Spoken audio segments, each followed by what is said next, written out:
안녕하세요. 메가북스 한국사 능력 검정시험 수험생 여러분들 만나서 반갑습니다. 저는 엠베스트 한국사 강사 한유진입니다. 우리 수험생 여러분들 만나서 반갑고요. 오늘 우리가 한국사 능력 검정시험 초급 36회차 기출문제 해설 강의로 만나게 되었습니다.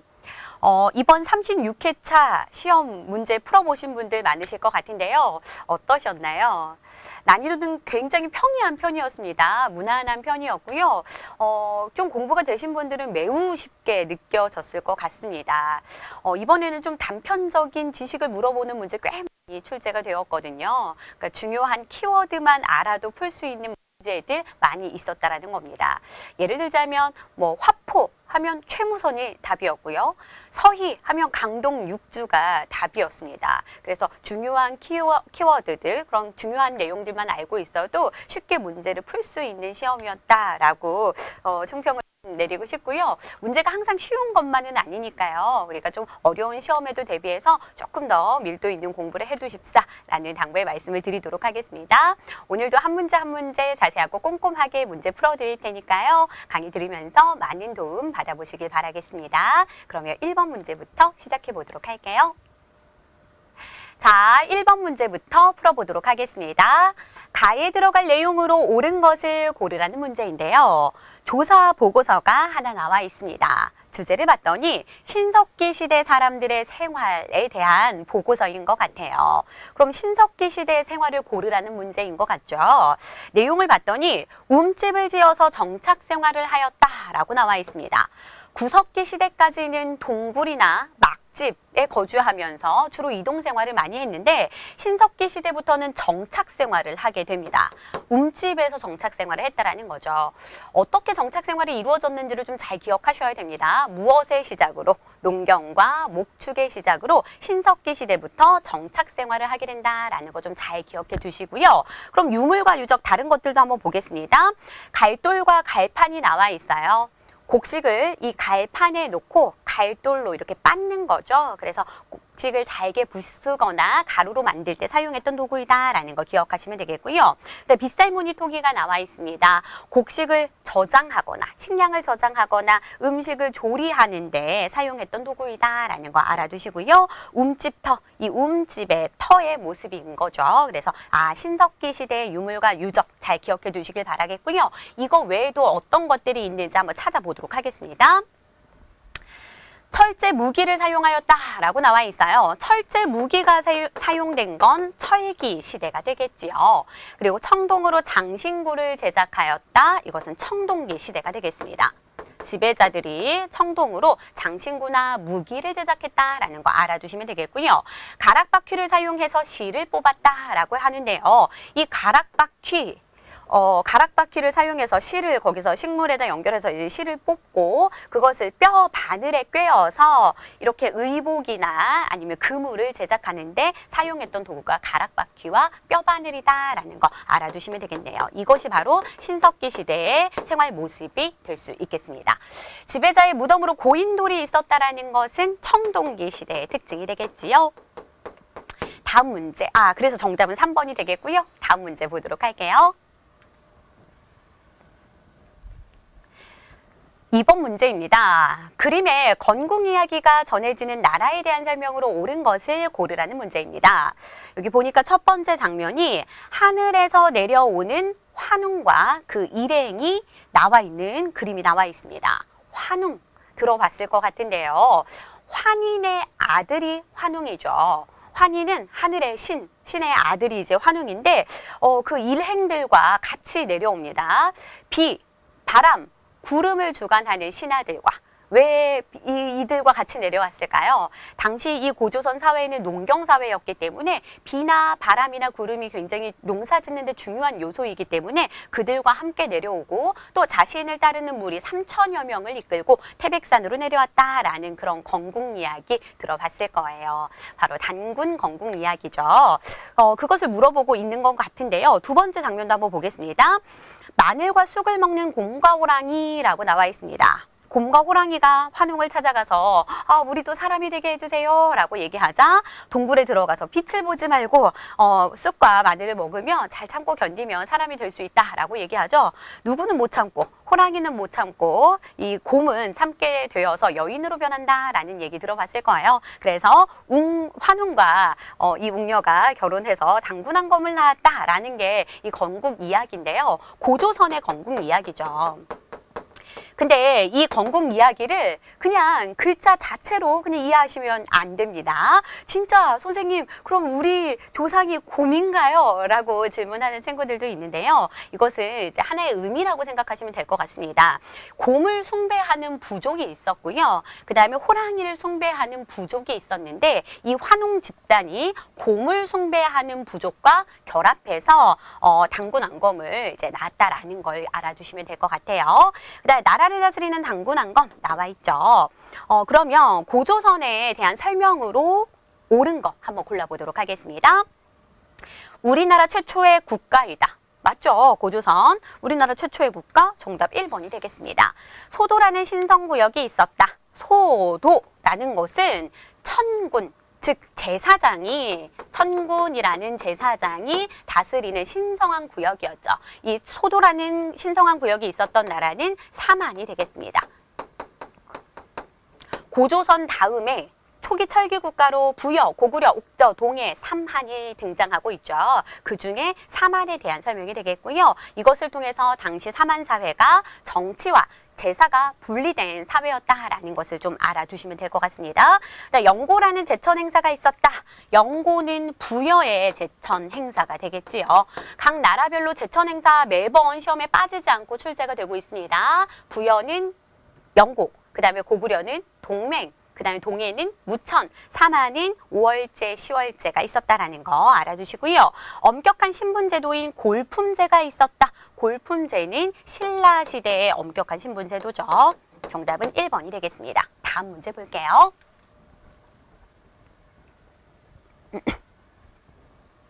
3번 문제입니다.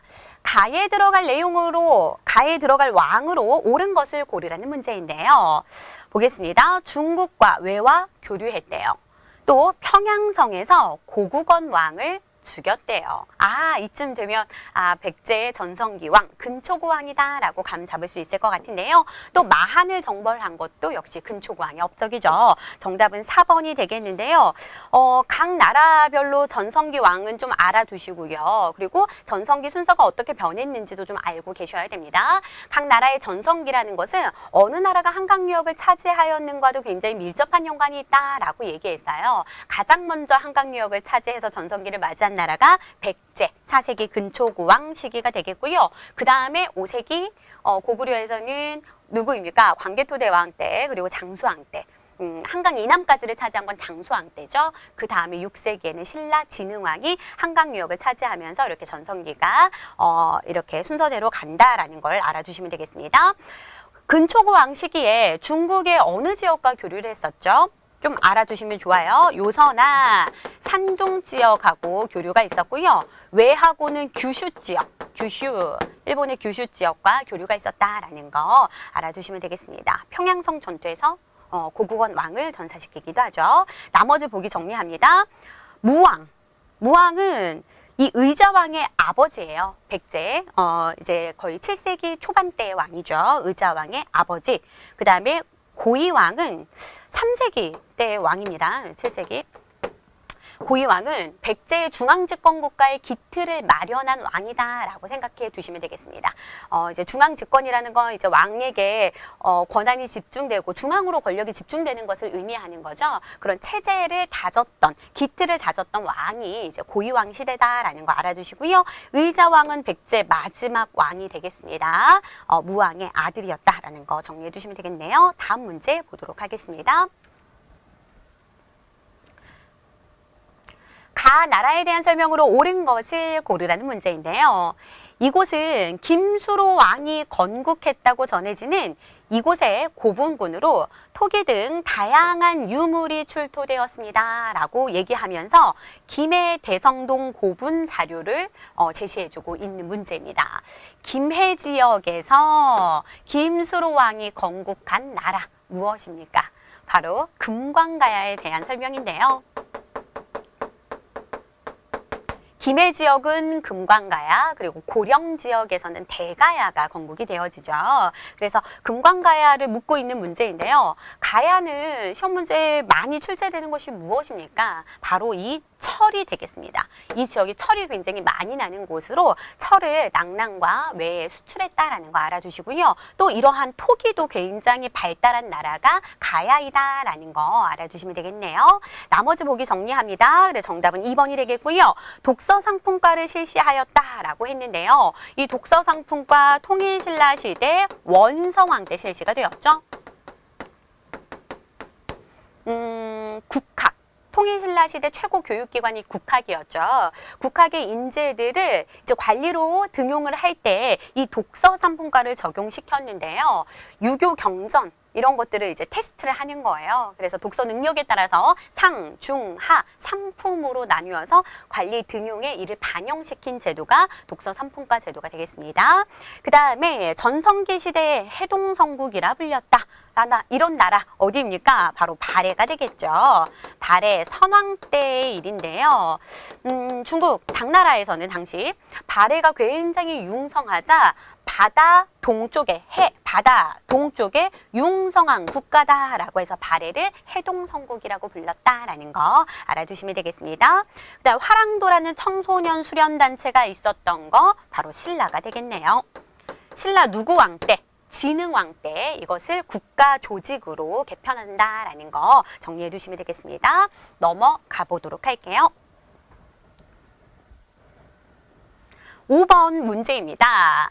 밑줄근 왕의 업적으로 옳은 것을 고르라는 문제인데요. 가문사 터가 나와 있고요. 이제 해설사가 설명을 하고 있는 것 같아요. 가문사는 동해의 용이 되어서 나라를 지키겠다라는 유언을 남긴 왕의 아들인 신문왕이 완공하였습니다. 라고 나와 있어요. 신문왕의 아버지를 묻고 있는 문제이죠. 동해의 용이 되어서 나라를 지키겠다라고 한 이 왕은 누구입니까? 바로 삼국을 통일한, 삼국 통일을 완성한 문무왕이 되겠습니다. 문무왕. 선생님, 삼국 통일은 김춘추가 한 것 아닌가요? 라고 가끔 물어보는 친구들도 있는데요. 맞습니다. 김춘추부터 시작을 하죠. 무열왕 김춘추부터 삼국 통일 나당 연합군을 결성하고 백제를 멸망시키고 삼국을 통일하려고 하죠. 그런데 백제를 멸망시킨 다음에 이 무열왕이 돌아가시게 됩니다. 그래서 그 아들 문무왕 때 완벽한 통일이 이루어지는 거예요. 우리 친구들 이 순서는 다 알고 계시죠?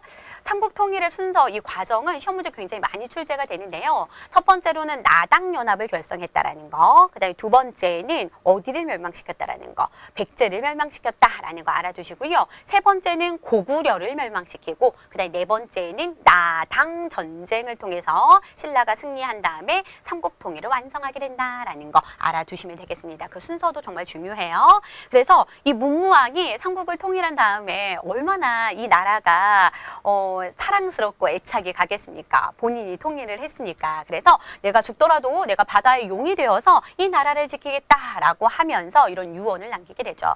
그래서 실제로 바다에 이제 화장을 해가지고 바다에서 장사를 지내게 됩니다. 그래서 경주에서 조금만 더 나아가면 그 경주 앞바다 동해 바다 쪽에 수중릉이 있죠. 문무왕릉이 있습니다. 한번 기회가 되시면 가보셔도 좋을 것 같아요. 가문사 터가 있고 여기에 가문사지 3층 석탑의 모습이 동서로 있는 모습이 나와 있습니다. 그럼 문무왕의 업적 골라볼게요. 삼국 통일을 완성하였다. 라는 거. 정답은 4번이 되겠습니다. 불교를 공인한 왕, 각 나라별로 알고 계셔야 됩니다. 고구려는 소수림왕 때 공인하게 되고요. 그 다음에 백제는 친유왕 때 불교를 공인하게 됩니다. 신라는 불교가 놀지왕 때 전래가 되지만 그때 공인되지 못하고요. 공인되어진 건 법흥왕 때 2차 돈의 순교를 계기로 불교를 공인하게 된다라는 거. 각 나라별로 누가 어떤 왕 때 불교를 공인했는지를 좀 알아두시면 되겠습니다. 네, 태학을 설립한 거, 이 태학이라는 건 고구려의 최고 교육기관이었죠. 소수리망의 업적이 되겠습니다. 소수리망의 업적도 잘 출제가 되는데요. 크게 세 가지가 있습니다.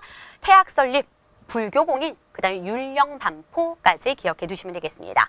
대가야를 정복한 왕은 진흥왕이 되겠고요. 그 다음에 대가야 전에 그 가야 연맹을 주도했던, 전기 가야 연맹을 주도했던 금광가야를 정복시킨 건 버풍왕 때이다라는 것도 좀 기억해 두셔야 됩니다. 버풍왕은 신라 금광가야는 신라 버풍왕 때 멸망당했고, 그 다음에 대가야는 신라 진흥왕 때 멸망당했다라는 거 기억해 두세요. 다음 문제 보도록 하겠습니다. 6번 문제입니다. 가에 들어갈 문화유산으로 옳은 것을 고르라는 문제인데요. 돌무지 덧널무덤에 대해서 알려주세요 라고 얘기하고 있습니다. 돌무지 덧널무덤. 이건 이제 문화사 파트를 물어보고 있는 거죠. 나무로 방을 만들고 그 위에 돌을 쌓은 뒤 흙으로 덮은 신라의 무덤으로, 이것은 도굴이 어려워서 많은 유물들이 보존될 수 있었습니다 라고 나와 있습니다. 이 모습이 돌무지 덧널 무덤의 모습이에요. 우리 친구들 그 문제지를 잘 한번 보시면 여기에 보면 널이 있습니다. 널이라고 하는 관이 있어요. 시체를 이제 딱 넣어놓는 관, 그게 널이고요. 그 옆에 보면 또 상자가 보입니다. 이게 껴묵거리 상자인데요. 그 사람이 사용했던 그런 것들 같이 묻어주는 거죠. 그래서 생전에 사용했던 장신구나 뭐 이런 것들 같이 묻어주는 겁니다. 그래서 껴묵거리 상자가 보이고요. 그것들을 하나의 나무 덧널로 방을 만들어서 그것들을 넣어놓고 있어요. 그래서 이게 이제 덧널 무덤의 덧널이 되는 거죠. 관이 있고 그것을 다시 한번 나무 방, 덧널을 사용해서 이렇게 이렇게 방으로 만들었구나라는 걸 기억하시고요. 그 위에 돌무지를 막 얹습니다. 돌을 무지하게 이렇게 쌓는 거예요. 그래서 이제 돌을 쌓고 그 위에 흙을 쌓는 거죠. 흙으로 이제 봉분을 쌓아가지고 이렇게 만드는 모습이 돌무지 덧널 무덤의 모습입니다. 이것은 신라에서만 나타나는 독특한 무덤 양식이에요. 그래서 신라 시대의 고분군이다라는 거 좀 고분이다라는 거 알아두시고요. 이것은 무덤 입구를 찾기가 힘드니까 도굴이 어렵다라는 그런 장점이 있습니다. 고구려나 백제에서는 굴식 돌방 무덤이 많이 나타나게 되는데요. 그러니까 예를 들자면 이런 식입니다. 이게 굴이죠. 돌로 방을 만든 거예요. 이렇게 돌로 방을 만들어서 여기에다가 뭐 껴묵거리 상자나 아니면은 관 같은 것들, 널을 이제 안치하기도 하는데요. 이것들은 입구를 찾기가 쉽기 때문에, 이게 굴이기 때문에 입구만 찾으면 들어가서 이런 껴묵거리들, 유물들 다 가져올 수 있다라는 거예요. 그래서 유물들이 많이 남아있지 않다라는 단점이 있습니다. 이것은 굴식 돌방 무덤이에요. 그런데 이것은 이제 찾기가 힘들다라는 거죠. 다 이렇게 봉토로 덮여져 있으니까. 그래서 많은 유물들이 보존될 수 있었다라는 거 알아두시면 되겠습니다. 대표적인 무덤이 무엇입니까? 신라 가면 이런 큰 무덤들 굉장히 많이 있죠. 신라가 아니죠. 경주에 가면 이런 무덤들 많이 보셨을 텐데요. 대표적인 무덤이 천마총이 바로 돌무지 덧널 무덤이다라는 거 알아두시면 될 것 같습니다. 그러면 신라 돌무지 덧널 무덤에서 출토된 유물 한번 골라보도록 하겠습니다. 첫 번째, 신라 금관이 나와 있습니다. 금관이죠? 이거 1번 정답이 되겠네요. 신라 금관. 그 다음 2번, 이것은 무엇입니까? 고구려의 불상입니다. 금동, 연가, 7년명 열의 입상이라고 해서 고구려의 불상이다라는 걸 좀 알아주시고요. 이거는 정확하게 이름은 몰라도 이게 어느 시대의 유물이다라는 건 좀 알고 계셔야 돼요. 그래서 이것은 고구려의 불상이다라는 거 정리해 두시고요. 그 다음에 이것은 백제 금동 대향로입니다. 그래서 이것은 백제의 향로. 그 다음 이것은 금제 관식. 관에 장식하는 거 얘기하는 건데요. 이거 무령왕릉에서 발견이 되었습니다. 금제관식 백제의 유물이 되겠습니다. 정답은 1번이 되겠네요. 다음 문제 보도록 할게요. 다음 기사 내용에 해당하는 사건이 일어난 시기를 연표에서 옳게 고른 것을 묻고 있는 문제입니다. 계백, 황산벌에서 김유신과 맞서 싸우다라고 나와 있어요. 뭐 얘기합니까? 황산벌 전투 얘기하고 있는 거죠. 황산벌 전투.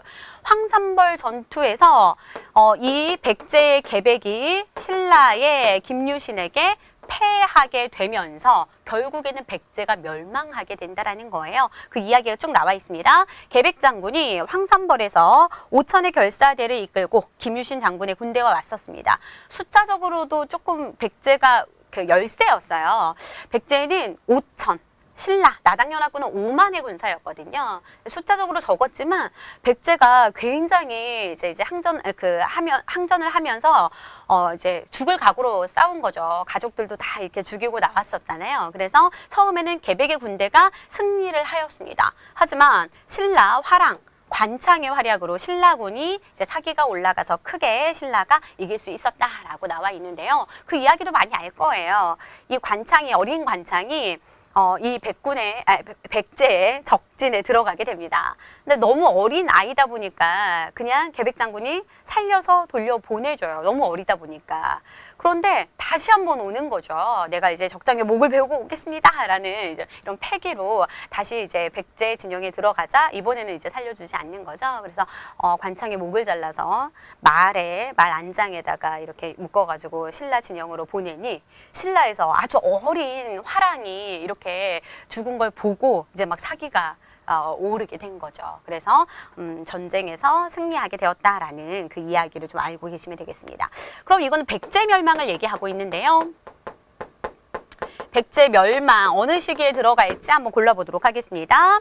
언제예요? 제가 아까 말씀드렸죠. 이 삼국 통일 과정 순서 잘 나온다라고 말씀드렸는데요. 나당연합군을 결성한 다음에 그 다음에 백제를 멸망시키고 그 다음에 고구려 멸망시키고 나당전쟁이 있고 그 다음에 삼국을 통일한다라고 했습니다. 정답은 다가 되겠습니다. 백제 멸망은 660년에 이루어지게 됩니다. 다음 문제 볼게요. 다음 인물이 이야기하는 전쟁으로 옳은 것을 고르라는 문제인데요. 나는 우중문 등이 이끄는 수나라 군대와 싸워서 크게 승리하였소 라고 얘기하고 있습니다. 누가? 을지문덕 장군이요.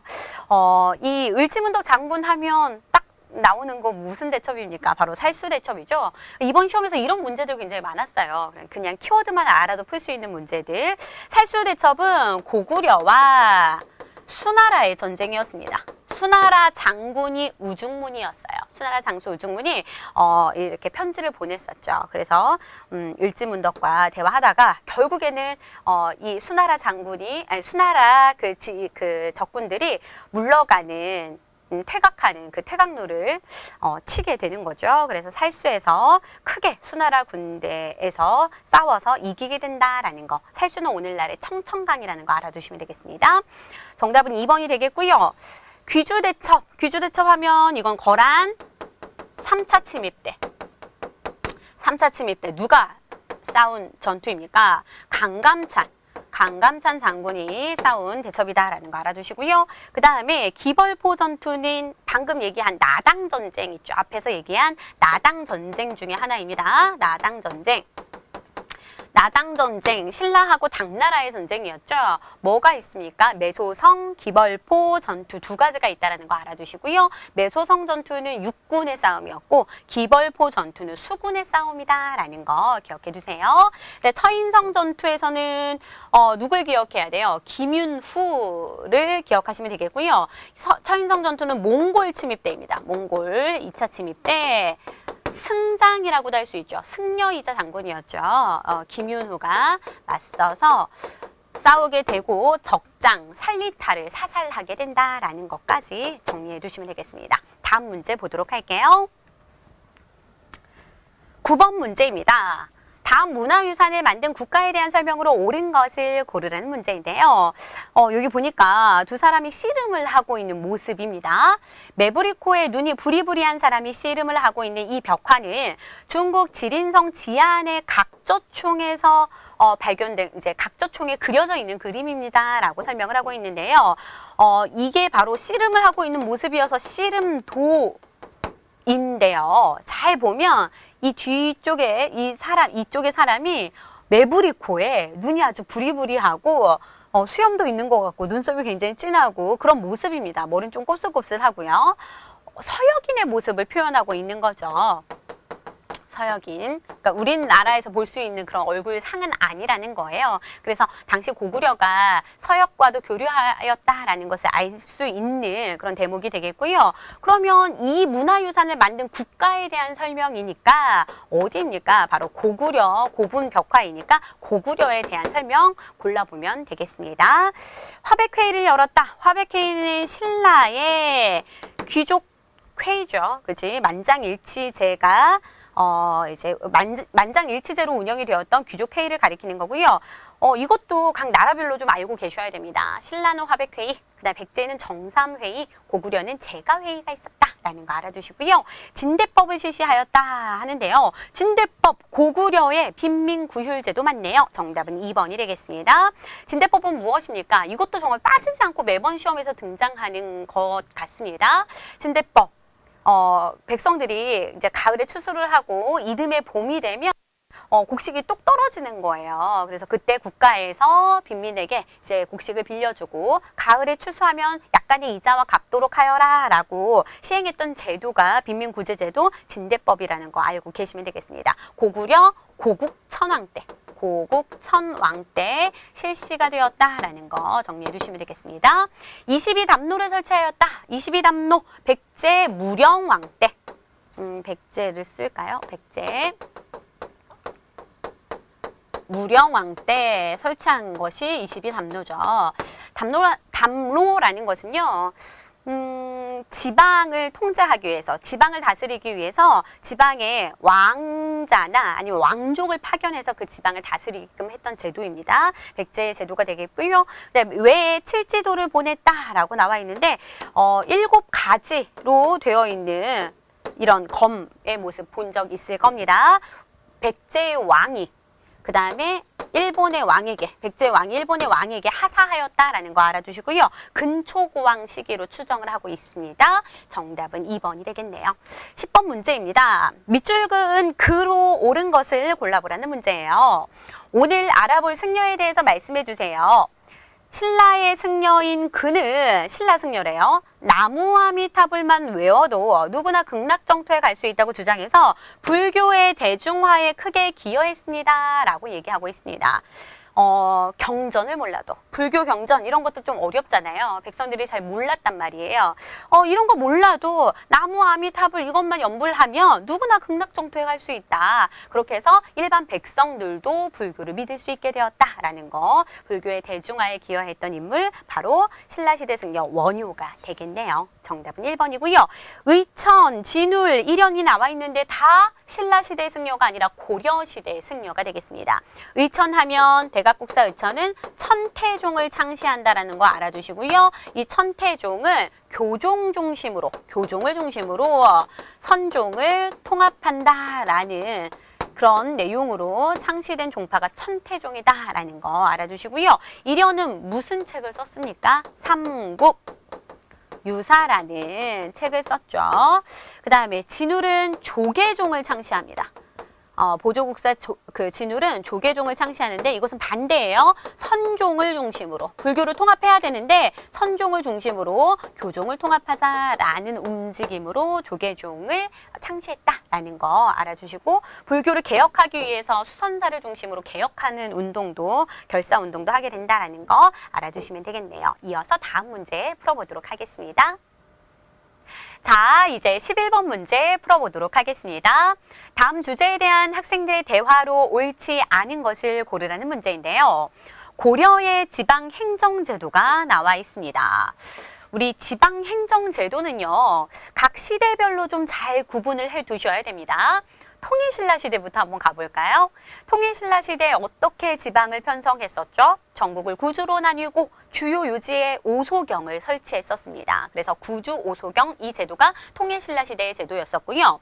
고려의 지방행정제도는 무엇이었습니까? 오도 양계였습니다. 전국을 오도와 양계로 편성을 했었죠. 근데 그 다음에 조선시대 있습니다. 조선시대에는 어떻게 편성을 했습니까? 전국을 8도로 편성을 했다라는 거 좀 정리해 두시면 되겠고요. 1번부터 한번 볼게요. 옳지 않은 거 고르라는 문제입니다. 오도와 양계를 두었어. 맞네요. 이것은 오도는 일반 행정구역이었고요. 일반 행정구역으로 5개의 도를 나뉘었고 양계라는 것은 국경지역에 북계와 동계를 설치합니다. 그래서 2개니까 양계인 거예요. 이것은 군사적인 구역이었다라는 거 기억해 두시면 되겠고요. 각 도에 안찰사를 보냈지. 이 안찰사는 이 5도에 파견한 관리입니다. 지금으로 말하면 도에서 가장 높은 도지사 정도, 도지사급 정도라고 생각하시면 될 것 같고요. 조선시대하고도 구분해 두셔야 됩니다. 조선시대는 8도로 전국을 나뉘었다라고 얘기했잖아요. 근데 이 8도에 파견한 사람들은 안찰사가 아니라 관찰사였다라는 거. 관리 이름이 좀 달라요. 고려와 조선. 기억해 두시고요. 주요 지역에 오소경을 설치했어 라고 나와 있는데요. 구주, 오소경 이거는 통일신라 시대의 지방행정제도가 되겠습니다. 정답은 3번이 되겠네요. 왜 오소경을 설치했었죠? 통일신라 시대 때 수도가 경주였습니다. 경주.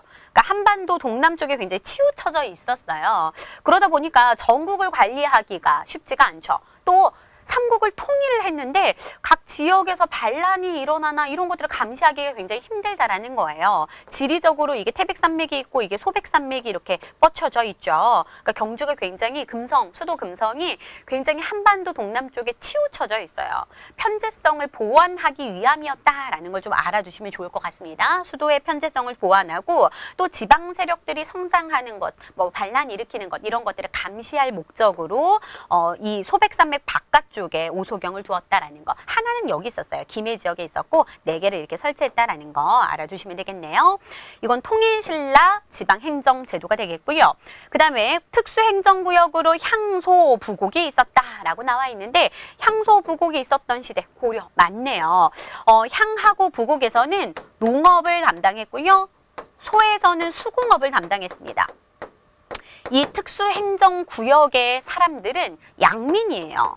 천민은 아닙니다. 양민이지만 천민과 같은 대우를 받았어요. 세금을 굉장히 많이 냈고 그 다음에 거주 이전에 그런 제한을 많이 받았습니다. 그래서 천민과 같은 그런 차별 대우를 받아서 이 지역에서 불만이 굉장히 많았었죠. 그래서 나중에 고려 후기에 가면 이 소지역에서 뭐 차별에 반대하는 봉기가 일어나기도 하죠. 공주 명학소에서 망이망소이 형제가 반란을 일으켰다라는 거 많이 들어보셨을 겁니다. 정답은 그래서 3번이 되겠네요. 다음 문제 한번 보도록 할게요. 다음 검색창에 들어갈 용어로 옳은 것을 고르라는 문제입니다. 신라 말기에 출현한 지방 세력이래요. 신라 말기에 출현한 지방 세력. 그 다음에 스스로를 성주 또는 장군이라고 칭했고요. 독자적으로 군대를 보유하고 있고 백성에게 스스로 세금을 거두는 등 지방을 실질적으로 다스리는 세력이었다라고 나와 있습니다. 통일신라 말기부터 성장을 했었죠. 중앙에서 그런 왕위 다툼으로, 귀족들의 왕위 다툼으로 지방에 대한 통제가 약화되자 지방에서 성장한 세력들이었습니다. 무슨 세력이에요? 바로 호족 세력이었죠. 이들이 이제 고려를 건국하는 세력이 되는 거예요. 주축 세력이 되는 거죠. 나머지 보기 정리합니다. 진골은 골품제에서 성골 바로 밑에 있는 등급의 계급이죠. 계층. 진골이 되겠고요. 처음에는 성골에서 왕이 나오다가 이제 성골이 이제 씨가 마르자 김춘추 무열왕 때부터 진골 출신에서 왕위 계승이 이어진다라는 거, 왕위가 배출된다라는 거 알아주시면 되겠습니다. 권문세족은 원간섭기에 고려 원간섭기에 이제 그 지배 세력이 권문세족이다라는 거 알아두시고요. 신진사대부는 고려 말에 등장한 세력이었습니다. 성리학을 바탕으로 또 실력이 있는 사람들이어서 과거에 진출했던 그런 관리들이지요. 이제 지방의 중소 관리들이었는데요. 이들이 이제 세력이 성장이 되어서 조선을 건국하게 되는 세력이 된다라는 것도 기억해 두시면 되겠습니다. 다음 문제 보도록 할게요. 13번 가에 들어갈 내용으로 옳은 것을 묻고 있는 문제입니다. 역사 신문이 나와 있는데요. 서희 거란과 외교 담판으로 영토를 확장하다라고 나와 있습니다. 서희가 거란과 외교 담판으로 확장한 영토 어디인지 묻고 있는 문제인 것 같습니다. 거란의 1차 침입 때 서희는 거란 장수 소손영과의 외교 담판을 벌여서 거란군을 물러가게끔 하였습니다. 이와 같은 서희의 노력으로 고려는 이 지역을 확보하게 되었다라는 건데요. 서희 하면 빠지지 않고 등장하는 거 강동 6주를 외교 담판으로 획득하게 되었다라는 내용이죠. 정답은 3번이 되겠습니다. 거란의 침입이 크게 3차에 걸쳐서 있었다라는 건 알고 계셔야 됩니다. 1차 침입 때 서희가 외교 담판으로 싸우지 않고 우리가 영토를 확장했다라는 걸 좀 알아두시면 되겠고요. 강동 6주 획득했죠. 그다음에 두 번째, 2차 침입 때는 양규의 활약이 있었다라는 거 알아두시고요. 3차 침입 때는 강감찬의 귀주대첩의 활약을 좀 알아두시면 되겠습니다. 이것은 무엇이에요? 그냥 간략하게만 설명을 드리자면 당시 고려가 있었고 그 다음에 중국에는 송나라였고 거란이 있었고 여진이 있었습니다. 고려가 송하고만 친하게 지내고 송하고 교류하고 거란을 굉장히 배척했었죠. 앞에서 뭐 태조 때 만부교 사건 뭐 이런 것들 들어보셨을 것 같은데요. 그러자 거란이 니네 송과 교류를 끊고 우리하고 교류하자라고 하면서 이제 쳐들어오게 된 거예요. 그게 1차 침입 때였는데 서희가 싸우지 않고 이렇게 외교 담판으로 잘 구슬리게 됩니다. 우리 니네하고 친하게 지내고 싶은데 이 지역에 여진족들이 있어가지고 쉽게 니네하고 친해지지 못하겠어. 교류하지 못하겠어. 이 압록강 동쪽 이 지역을 우리에게 떼준다면 우리가 니네하고 훨씬 더 쉽게 교류할 수 있을 것 같아 라고 하자 소손영이 그런 거야 하면서 백두산에서부터 시작하는 이 압록강의 동쪽 지역입니다. 강 동쪽에 6개의 주를 고려에 떼어주게 되죠. 강 동쪽에 6개의 주. 그래서 강동 6주 지역을 우리가 획득할 수 있게 된다라는 걸 알아두시면 될 것 같아요. 그래서 정답은 4번이 되겠고요. 나머지 보기 정리합니다. 우상국을 정복한 왕은 누구입니까? 신라시대 지증왕이 되겠죠. 지증왕이 이사부를 파견해서 우상국을 정복하게 되었고요. 그다음 사군 육진을 개척한 시기는 조선 세종 때입니다. 세종 때 사군 육진, 지도가 지저분하니까 빨리 한번 그릴게요. 이렇게 있으면 이쪽에 여진족이 위쪽에 살고 있었어요. 그래서 이 여진족들이 이 국경 아래로 내려와서 많이 거주하고 있자 조선 세종 때 이 여진족들을 무찌르고 위쪽으로 이제 보내고 이 지역의 사군, 압록강 유역에 사군을 설치하고 그 다음에 두만강 부근에 육진을 설치하게 된다라는 걸 좀 알아두시면 되겠습니다. 조선 세종 때의 일이고요. 사군에 파견한 사람은 최윤덕. 그다음 육진에 파견한 사람은 김종서이다라는 거 알아두시면 되겠습니다. 그래서 세종 때 사군 육진을 개척한 거다라는 거 알아주시고요. 여진 정보라고. 그 다음에 동북구성을 설치한 거 이것은 고려 시대가 되겠네요. 고려 윤관이 여진을 정벌하고 동북구성, 동북 지역에 9개의 성을 쌓았다라는 거죠. 그래서 문제와 관련된 정답은 3번이 될 수 있겠습니다. 다음 문제 보도록 할게요. 가에 해당하는 인물로 옳은 것을 고르라는 문제입니다. 이것은 고려 말 화약을 개발하고 화통도감을 설치를 건의한 이 사람이 참여해서 왜구를 크게 무찌른 전투래요. 키워드만 한번 찾아볼까요? 화약을 개발했대요. 이 사람이 건의해서 화약 화포를 만드는 기관 화통도감을 설치했대요. 또 왜구를 크게 무찔러서 그 왜구를 크게 무찌른 전투가 바로 진포대첩이었죠. 그래서 그것을 기념하기 위해서 세운 탑이라는 거예요. 누구입니까? 바로 화약 화포를 만든 최무선 물어보고 있는 거죠. 최무선이 화약과 화포를 만들어서 왜구를 크게 무찔렀다. 그 전투 이름이 진포대첩이다 라는 것까지 정리해 두시면 되겠습니다. 윤관은 방금 설명했습니다. 별무반이라는 군대를 조직해서 여진족을 정벌하고 동북 구성을 쌓았던 인물이 윤관이 되겠고요. 강감찬은 거란의 3차 침입 때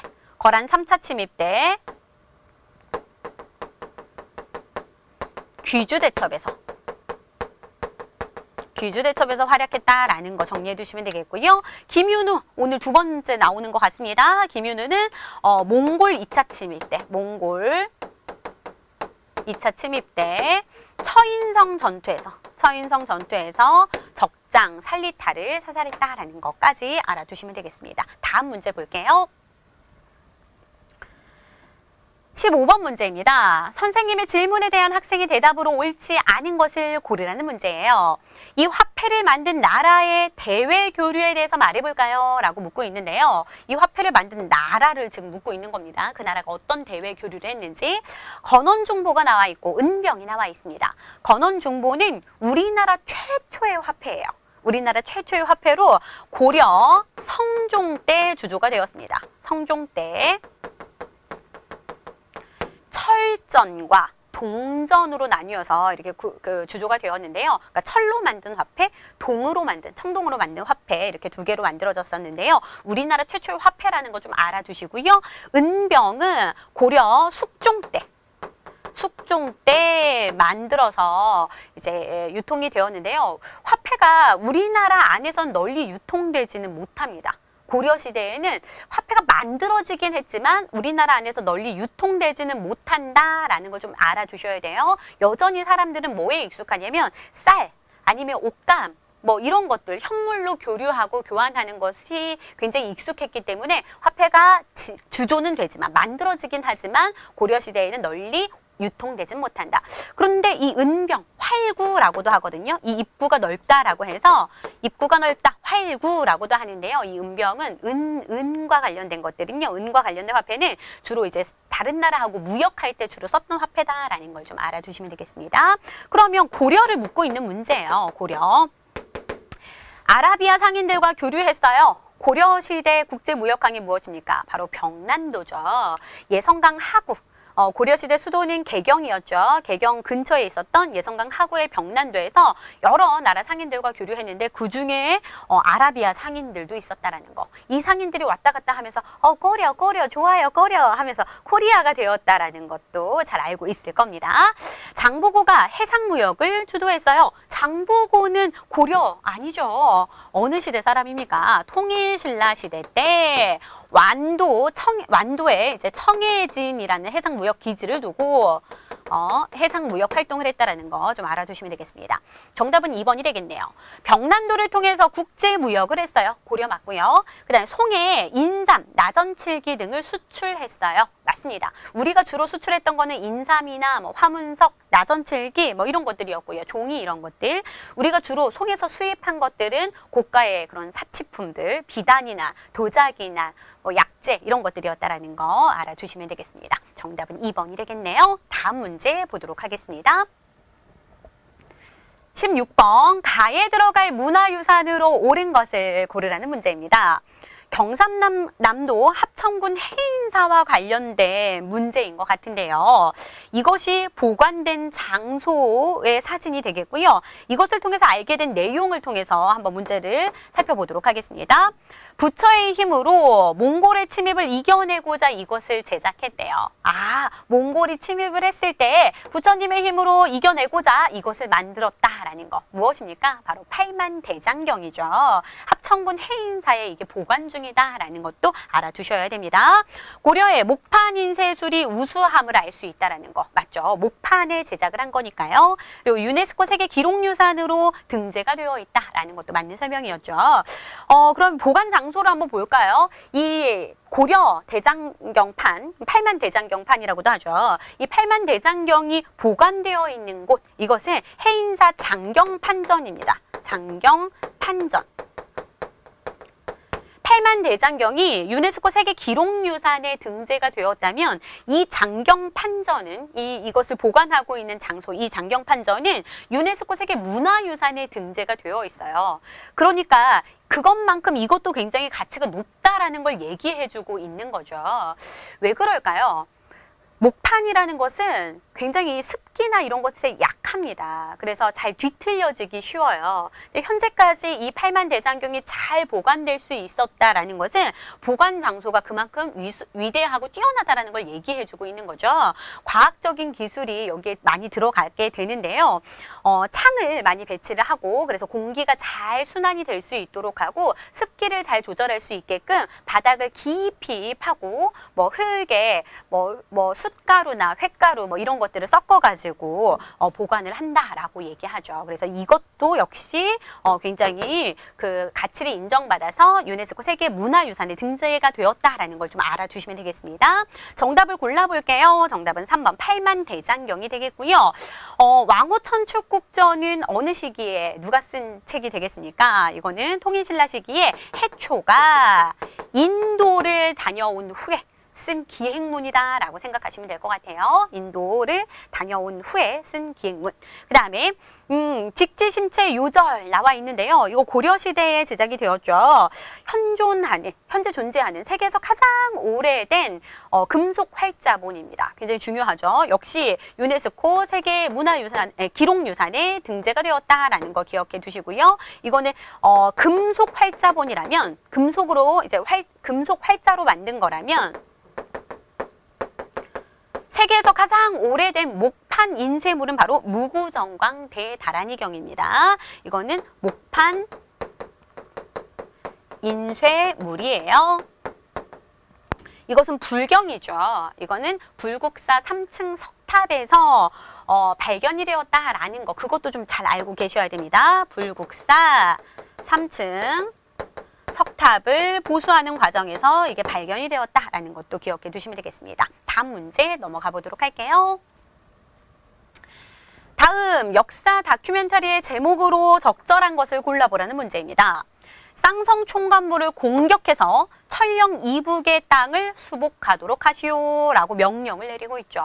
쌍성 총관부를 공격해서 우리 땅으로 다시 수복한 왕, 바로 고려 후기 공민왕의 업적 물어보고 있는 겁니다. 정답은 공민왕 반원자주 정책을 실시하다라는 제목을 골라주면 될 것 같아요. 공민왕 시기에 우리나라는 원의 간섭기였습니다. 원 간섭기에 많은 것들을 이제 원에 맞춰가지고 우리가 이제 부마국으로서 원의 사위국으로서 이런 관제 같은 것도 낮추고, 그 다음에 원나라의 그런 풍습들, 몽골풍을 따라하기도 하고 유행하기도 하고 이런 것들이 있었는데요. 이 공민왕은 원나라에 반대하는 자주적인 개혁 정책을 펼친 왕이에요. 그래서 원간섭기 왕들이 다 충렬왕, 충선왕 앞에 다 충이 붙죠. 원나라에 충성한다는 의미인데요. 굉장히 자주적인 정책을 실시했기 때문에 이 공민왕 충이 붙지 않았습니다. 그죠? 그래서 그것도 좀 알아두시면 좋을 것 같아요. 쌍성총관부라는 것은 화주 지역, 함경도 화주 지역 여기거든요. 그 위에 지역을 다 이 원나라가 다스리기 위해서 설치한 관부예요. 설치한 기구인데 이것을 공격해가지고 여기까지 영토를 넓히게 되죠. 공민왕 때 여기까지 올리게 된다라는 걸 알아두시면 되겠습니다. 영토를 수복하게 되었죠.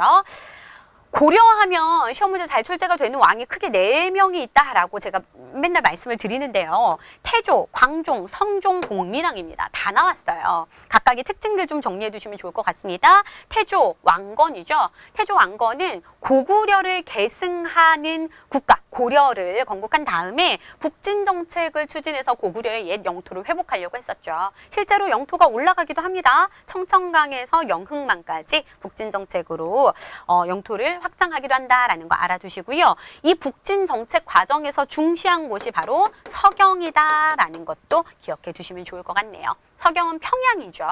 당시 수도는 개경이었습니다. 근데 북진 정책 하기 위해서는 굉장히 아래쪽이었어요. 그래서 서경을 북진 정책의 전진 기지로 삼고 북진 정책을 추진하게 된다라는 거 알아두시고요. 광종은 왕권 강화 정책을 추구하게 되는데요. 이 왕권 강화책으로 실시했던 게 무엇입니까? 노비 안건법과 그 다음에 과거제였죠. 과거제. 노비 안건법과 과거제를 통해서 왕권을 강화시키려고 노력했고요. 성종은 유교적인 정치 이념을 채택하게 됩니다. 누구의 건이었어요? 그 신하 최승로의 건이었죠. 최승로의 시무 28조 이 건의를 받아들여서 유교적 정치 이념을 채택한 왕, 바로 성종이라는 거 알아두시면 되겠습니다. 다음 문제 볼게요. 세시풍속과 관련된 문제인데요. 다음 대화에 나타난 세시풍속으로 옳은 것을 고르라는 문제입니다.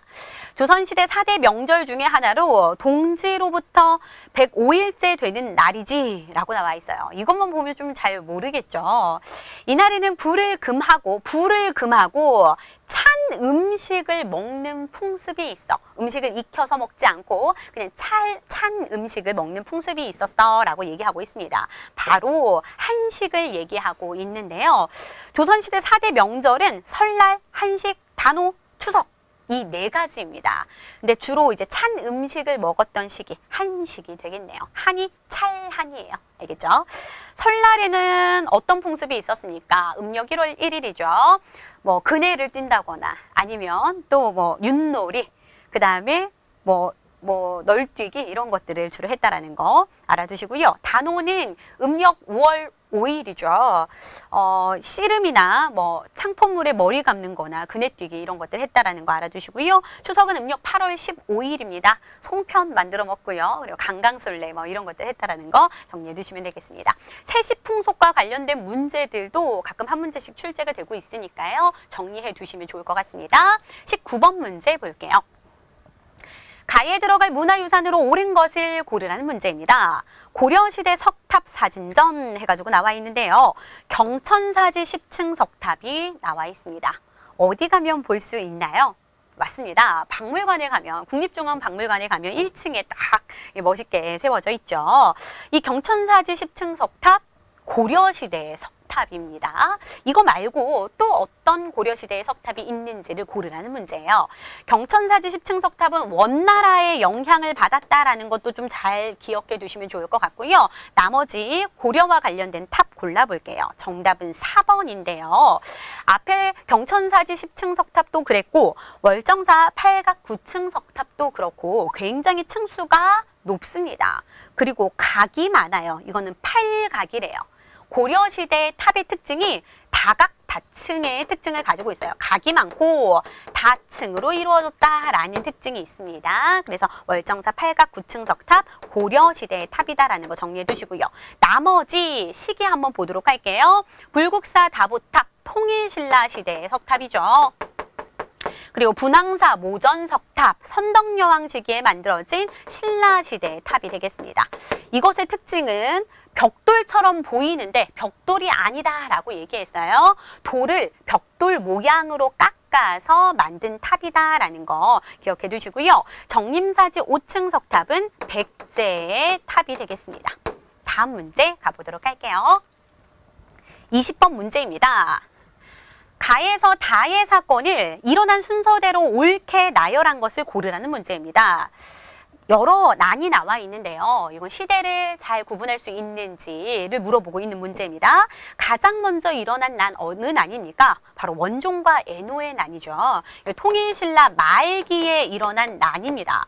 통일신라 시대 말기에 가면서 아까도 말씀드렸듯이 어때요? 귀족들의 왕위 다툼으로 인해서 중앙에서는 굉장히 그 왕권이 약화되고 있는 상태였고요.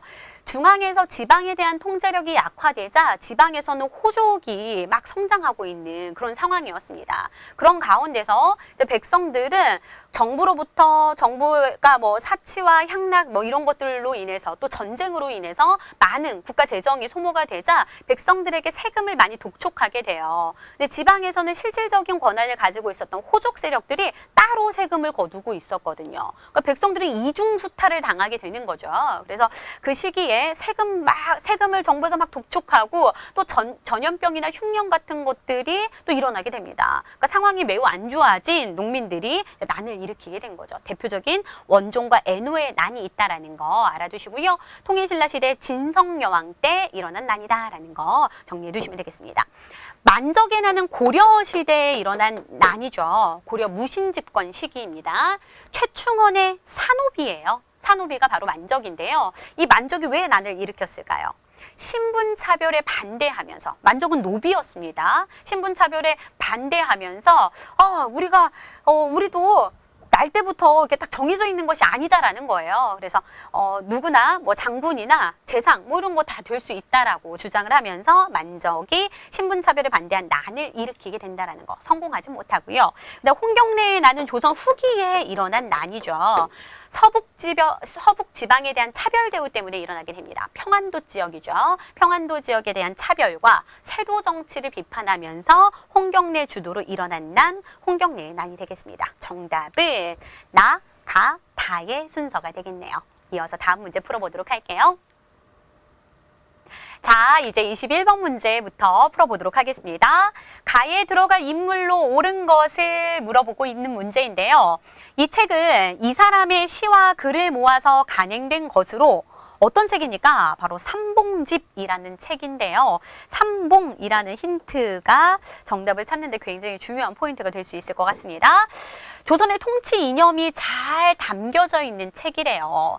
그는 조선을 세우는 데 아주 큰 역할을 하였지만 왕자인 한때 이방원에 의해서 죽임을 당했습니다. 라고 나와 있습니다. 삼봉은 이 사람의 호이기도 합니다. 바로 삼봉 정도전을 물어보고 있는 건데요. 정도전은 고려 말 신진사대부였죠. 급격한 그 개혁 세력이었습니다. 그래서 그런 급진적인 개혁을 추구하는 혁명파 신진사대부였다라는 걸 기억하시면 되겠고요. 조선 건국에 이제 참여하게 되면서 조선을 설계한 인물이라고도 생각하시면 될 것 같아요. 그래서 한양의 뭐 도성 이름이나 뭐 보신각이나 아니면은 뭐 경복궁 뭐 이런 등등등의 이름을 다 지은 인물도 정도전이죠. 그래서 유교 이념에 따라서 조선을 잘 설계해 나간 사람이 정도전이 인데 이방원에게 왕자의 난 때 이제 죽임을 당하게 된다라는 거 알아두시면 되겠습니다. 정답은 2번이 되겠고요. 나머지 봅니다. 김부식 나와 있는데요. 김부식은 고려시대 인물이죠. 삼국사기라는 우리나라에서 가장 오래된 역사책을 쓴 인물이기도 합니다. 삼국사기 김부식. 그다음에 정몽주는 정도전과 함께 신진사대부예요. 그런데 정도전은 혁명파 신진사대부였다면 정몽주는 좀 온건한 세력이었습니다. 온건파 신진사대부였어요. 그래서 이 고려라는 나라 바꾸긴 해야 되는데 그냥 이 나라 자체를 바꾸는 것이 아니라 이 안에서 체제만 개혁해야 된다라고 하면서 고려의 충신으로 남았던 인물이었죠. 결국에는 이방원의 설득에도 불구하고 나는 고려의 충신으로 남겠다라고 이제 그의 뜻을 굽히지 않아서 선주교에서 피살을 당하게 되죠. 그다음에 조광조는 조선시대 인물이죠. 조선시대 중종 때 등용이 된 사림입니다. 사림 세력이에요. 많은 개혁 정치를 펼치게 되죠. 그래서 반대파였던 훈구 세력의 미움을 많이 받습니다. 그래서 기묘사화로 이 조광조가 결국에는 이제 죽임을 당하게 된다라는 것도 알아두시면 되겠네요. 다음 문제 보도록 하겠습니다. 가에 들어갈 내용으로 옳은 거 골라보라는 문제예요. 한국사 퀴즈 대회가 나와 있는데요. 조선시대 의관은 뭡니까? 의사. 그다음에 역관은 지금으로 하면 통역관, 서리, 향리가 나와 있는데요. 서리는 중앙의 하급 관리들, 향리는 지방의 하급 관리들이라고 생각하시면 될 것 같아요. 이런 사람들이 포함된 신분을 이르는 말을 뭐라고 할까라고 문제를 내고 있는데요. 의관이나 역관, 서리, 향리는 당시 중인 세력이었죠. 조선시대의 신분 제도를 크게 4가지로 나뉠 수 있습니다. 양반, 중인, 상민, 천민으로 나뉠 수 있는데요. 양반에서 중인, 상민까지는 양인 신분이었고요. 그다음에 천민만 이제 천민 신분이었습니다. 알아두시면 되겠네요. 다음 문제 보도록 할게요. 다음 퀴즈의 정답으로 옳은 것을 고르라는 문제입니다.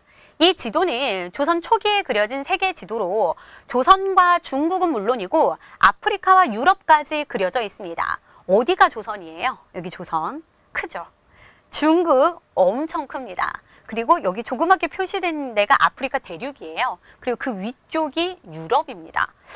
세계 지도이긴 한데 오늘날의 세계 지도와는 조금은 다른 모습이죠. 많이 왜곡이 되어 있습니다. 이를 통해서 당시 세계관을 알 수 있습니다. 이 지도의 이름은 무엇일까요? 라고 묻고 있는 문제인데요. 이것은 조선 태종 때에 만들어진 세계 지도, 혼일강리 역대 국도 지도예요. 조금 어렵긴 했죠. 하지만 이걸 쓰라는 문제가 아니고 고르라는 문제였기 때문에 찾을 수 있었을 것 같은데요. 정답은 4번이 되겠습니다. 조선 태종 때 만들어졌다. 어떤 세계관을 알 수 있나요? 이 지도를 통해서 어떤 세계관을 알 수 있습니까? 그렇죠. 중국 중심의 세계관임을 알 수 있죠. 중국과 조선 중심이잖아요. 전 세계에 중국과 조선만 있는 것 같아요. 나머지는 굉장히 작게 표시가 되어 있고 신대륙은 아예 나와 있지도 않죠. 그죠? 그래서 이렇다라는 거 알아두시고요.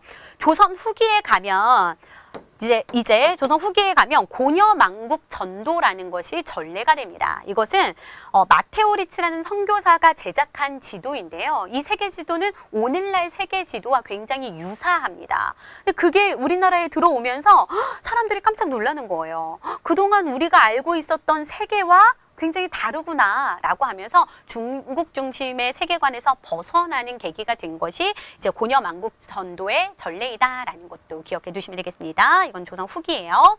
대동여지도 누가 만든 지도예요? 김정호가 만든 지도죠. 우리나라 전도입니다. 이건 세계 지도가 아니에요. 우리나라 전체가 들어가 있는 우리나라 전도 지도가 되겠고요. 이것의 모체가 되었던 것이 바로 동국 대지도가 되겠습니다. 이거는 정상기가 만든 지도예요. 백리를 한 척으로 사용해서 이렇게 축척을 사용해서 만든 지도이다라는 거 기억해 두시면 되겠습니다. 다음 문제 보도록 할게요. 24번 문제입니다. 가에 해당하는 책으로 옳은 것을 고르라는 문제인데요. 임금의 명으로 백성들이 유교의 가르침을 잘 실천할 수 있도록 책을 만들었대요. 유교의 가르침을 잘 실천할 수 있도록 만든 책 무엇일까요? 조금 자세하게 한번 보겠습니다. 우리나라와 중국의 충신, 그 다음에 효자, 연려 이야기를 글과 그림으로 담고 있대요. 이제 좀 감을 잡게 되었죠. 충신이나 효자, 연력, 우리나라와 중국의 좀 모범이 되는 그런 사례들을 글과 그림으로, 글과 그림, 이것도 포인트입니다. 이것은 바로 삼강행실도라는 책인데요. 바로 3번에 정답이 있네요. 이것을 편찬해서 발행했던 시기는 바로 세종대왕 시기가 되겠습니다. 세종 때 일이고요. 글과 그림이라고 얘기했어요. 여기 잘 보면 글이 있고요. 그림이 있습니다. 백성들이 글을 잘 모르는데 이런 유교 윤리를 잘 실천했으면 좋겠다라는 생각에 글과 함께 그림으로 이 책을 서술하고 있다라는 거 잘 정리해 두시면 되겠습니다. 동의보감은 광해군 때 만들어진, 광해군 때 완성이 되어서 배포가 되었죠. 배포까지는 아니어도 완성이 됩니다. 그래서 동의보감은 광해군 때 만들어진 의학서적입니다. 누가 썼나요? 허준이 만들게 되었죠. 그 다음에 의방유치는 이거는 세종 때 만들어진 의학사전이라고 생각하시면 될 것 같아요. 아주 대규모의 의학사전이다라는 거. 그 다음에 화성성역의궤는 정조 시기에 화성을 건설을 했었죠. 이것을 토대로 화성을 건설한 거예요. 그러니까 화성이 어떻게 건설되었는지 그 내용 뭐 이런 것들이 다 여기에 들어가 있는 것이죠. 그래서 우리나라가 6.25 전쟁 때 이 화성이 많이 피해를 입게 됩니다. 근데 이걸 가지고 화성 성역 의궤를 보고 그것을 다시 복원할 수 있었다라는 것도 알아두시면 되겠습니다. 다음 문제 볼게요. 밑줄 친 이곳을 지도에서 옳게 찾은 것을 고르라는 문제입니다. 임진왜란 때 부사 송상현이 이곳에서 일본군과 맞서 싸웠습니다. 송상현이라는 인물이 나왔어요. 어디 부사였냐면 이거 동래 부사였습니다. 동래는 지금의 부산 지역이죠. 그래서 동래 부사 송상현이 이곳에서 일본군과 맞서 싸웠대요. 그러나 조총으로 무장한 일본군에게 패하여 성이 함락되었습니다. 라고 하면서 임진왜란과 관련된 문제가 나와 있습니다. 관련된 지역 찾으라는 문제인데요. 정답은 동래라가 되겠네요. 일본이 이제 임진왜란 때 우리나라를 쳐들어올 때 가장 먼저 이 지역을 공격하게 되죠. 부산으로 이제 쳐들어오게 됩니다. 그래서 동래성에서 송상현이, 그 다음에 그 옆에 부산성에서 정발 장군이 이제 활약을 했지만 결국에는 이 성 두 개가 다 무너지게 돼요. 그리고 이제 순사하시게 됩니다. 여기서 이제 스스로 이제 자결을 하게 되죠. 이제 전쟁에서 이제 패하면서 스스로 이제 순사하게 된다라는 걸 알아두시면 되겠네요. 다음 문제 보도록 하겠습니다. 가에 들어갈 제도로 옳은 것을 고르라는 문제입니다. 광해군 백성의 곡물 부담을 덜어주다라고 나와 있는데요. 당시 백성들이 내야 하는 세금은 크게 세 가지가 있었어요. 전세라고 해서 토지를 기준으로 내는 세금이 있었고요. 그다음 공납이라고 해서 특산물로, 이 곡물이 특산물이에요. 특산물로 내는 세금이 있었습니다.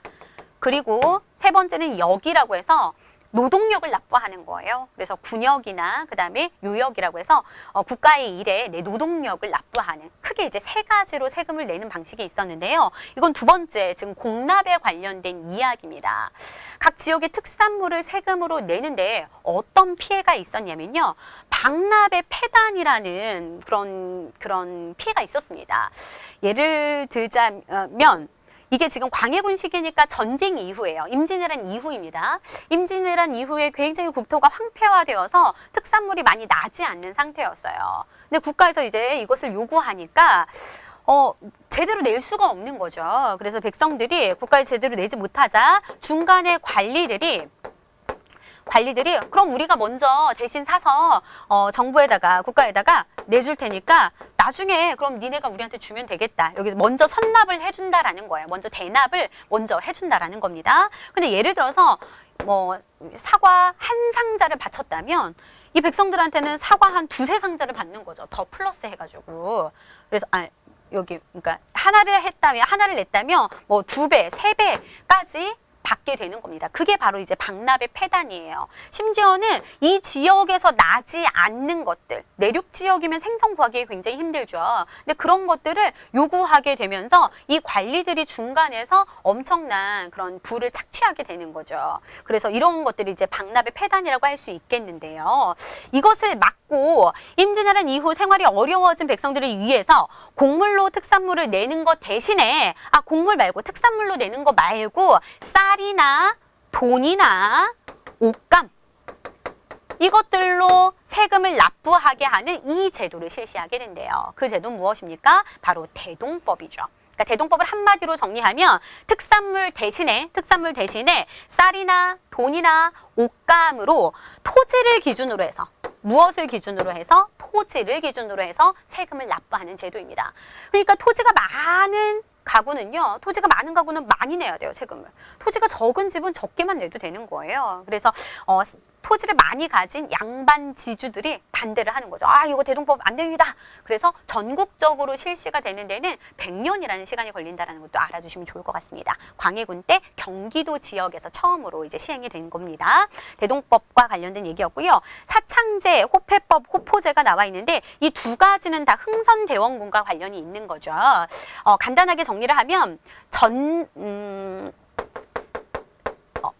초등학교 친구들한테는 조금 어려울 수도 있는데요. 우리가 이제 나중에 중급도 할 거니까요. 삼정의 문란이라는 것이 있습니다.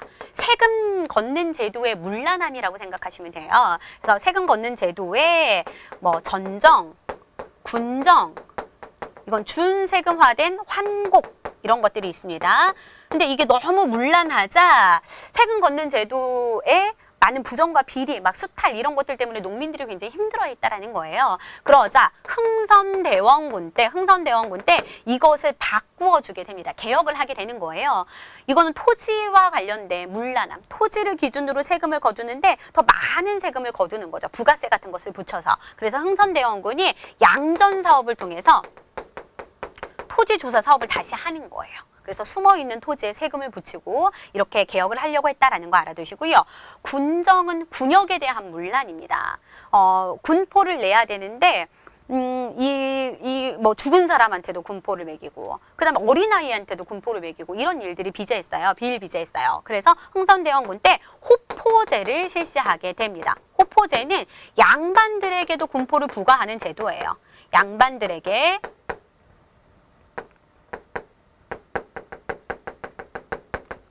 원래 양반들은 군포를 부담하지 않거든요. 양반들은 관리로서 역을 납부한다라 그래서 군역의 의무를 지지 않았습니다. 그런데 백성들이 어려우니까 어쩔 수 없어 라고 하면서 양반들에게도 군포를 부과하게 된다는 거. 그래서 양반들의 불만을 많이 이제 그 원성을 사게 되죠. 환곡이라는 것은 우리 앞에서 진대법 배웠었죠. 그것이 조선시대까지 그 제도가 쭉 이어지는 거예요. 그게 이제 환곡 제도인데 곡식을 가을에 이제 추수하면 갚아라 라는 조건으로 이렇게 빌려주는 건데 봄철이나 여름철에 빌려주는 것인데 이자를 아주 높게 받는 거예요. 고리대라고 들어보셨을 겁니다. 이자를 높게 받아서 백성들이 빌려가는 게 쉽지가 않았어요. 너무 부담스러웠던 거죠. 그래서 이것을 사창제로 바꾸어줍니다. 사창제는 관리들의 횡포를 줄이기 위해서 관리들이 그것을 관리하는 것이 아니라 각 지방 단위로, 지역 단위로, 마을 단위로 이렇게 쪼개가지고 그 지역의 덕망 높은 양반들이 그것을 관리하게끔 했다라는 것을 알아두시면 되겠네요. 그래서 사창제와 호포제와 관련된 설명, 흥선대원군의 개혁정책이었다라는 걸 좀 알아두시면 되겠고요. 호패법은 태종 때 실시가 됩니다. 호패, 지금으로 말하면 주민등록증이다라고 생각하시면 될 것 같아요. 16세 이상의 양인은 아니고요. 그냥 남자들. 천민들도 다 가지고 다녔어요. 16세 이상의 남자들이 가지고 다녔던 신분증명패가 호패였습니다. 그것을 통해서 인구의 동태를 파악하고 세금을 부과하고 군역을 부과시키려고 했다라는 걸 정리해 두시면 되겠습니다. 다음 문제 보도록 할게요. 27번 문제입니다.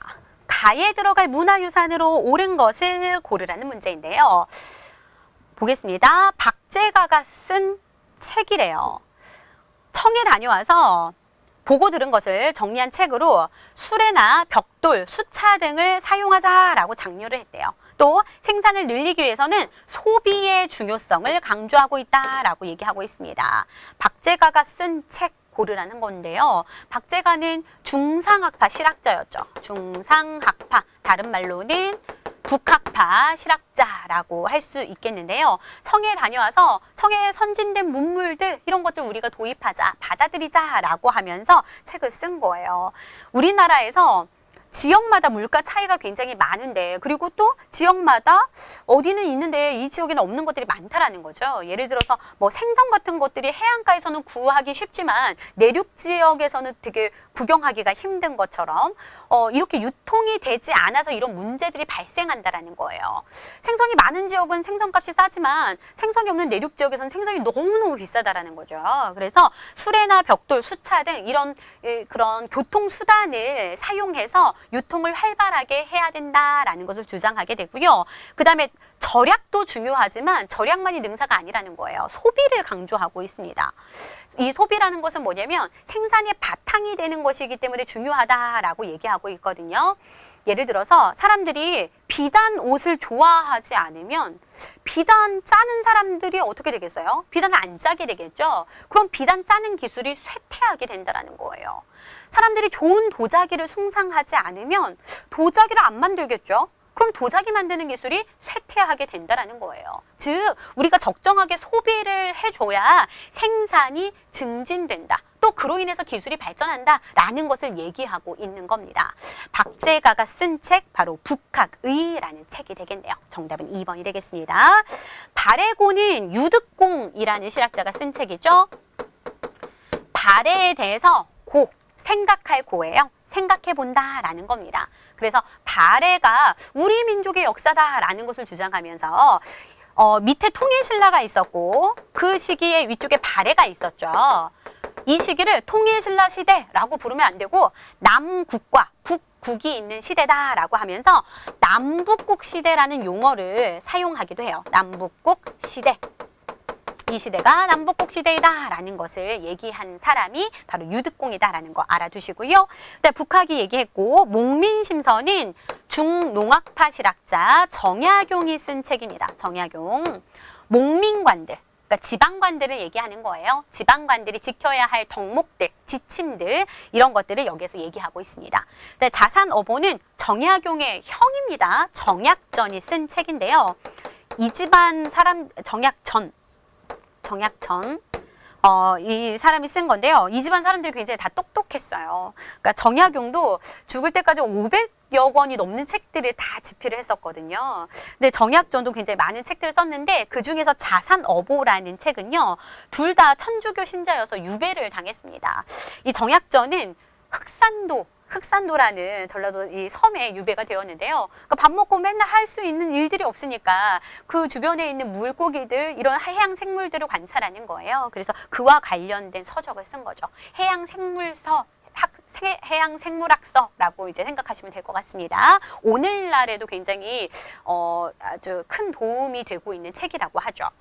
28번 문제 갈게요.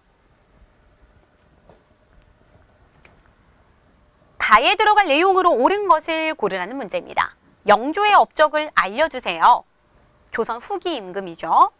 속대전을 편찬했어요. 속대전은 법전입니다. 고려시대 성종 때 만들어진 법전, 경국대전이 있었는데요.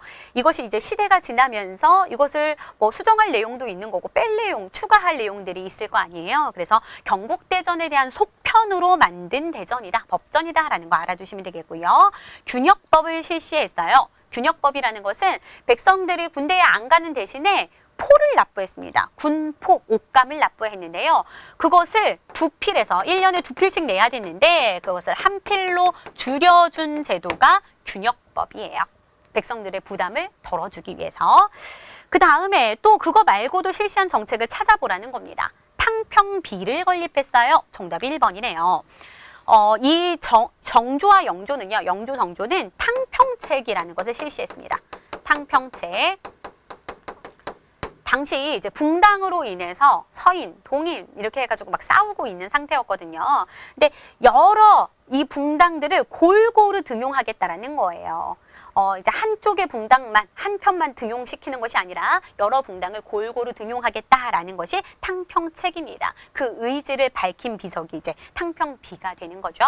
영조의 업적이 되겠습니다. 영선사를 파견했어요 라고 나와 있는데요. 이 영선사는 한참 뒤에요. 1881년 개화기 시기죠. 고종 때입니다. 고종 때.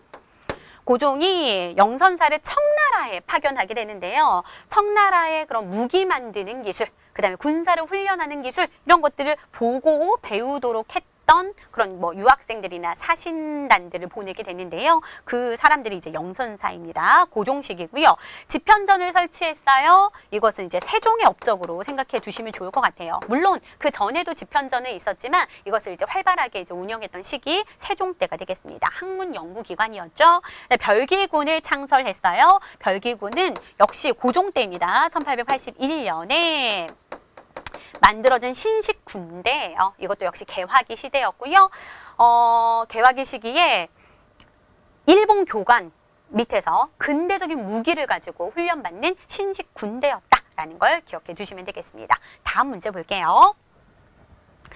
가에서 라에 들어갈 내용으로 옳지 않은 것을 고르라는 문제입니다. 동학, 새로운 세상을 꿈꾸다 라고 나와 있는데요. 동학을 창시한 인물 누구입니까? 바로 최재우죠. 맞는 설명입니다. 동학의 사상 인내천 나와 있습니다. 인내천은 사람이 곧 하늘이다 라는 뜻이에요. 사람이 곧 하늘이다. 인간 평등 사상을 얘기하고 있는 거고요. 이것뿐만 아니라 주장한 사상 후천개벽 사상이 있죠. 후천개벽 사상이라는 것은 이 세상이 끝나고 새로운 세상이 열릴 것이다 라는 거예요.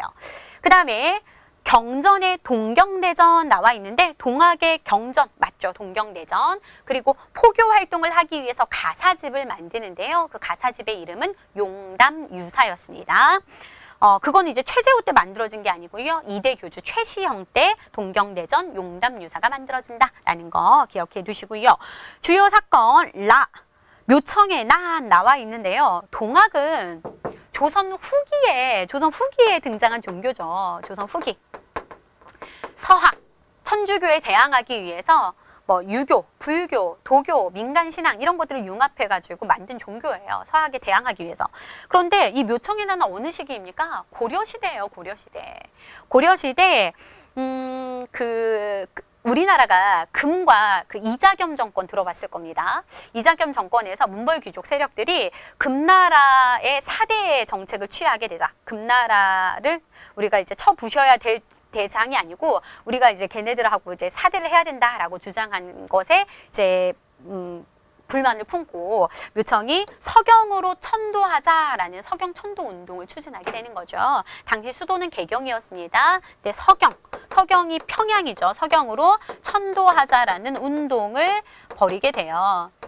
근데 이것이 이제 개경파의 반대에 부딪히자. 대표적인 세력 김부식이 있었죠. 개경파에 반대에 부딪히자 서경에 가서 나라를 세우고 이제 연호를 정하고 이런 난을 일으키게 된 거예요. 결국에는 김부식 주도의 그런 관군에게 진압을 당하면서 개경파의 진압을 당하면서 결국에는 이게 실패로 돌아가게 된다라는 걸 기억해 두시면 되겠습니다. 조금은 자주적인 성격을 가지고 있다라고 보셔도 되죠.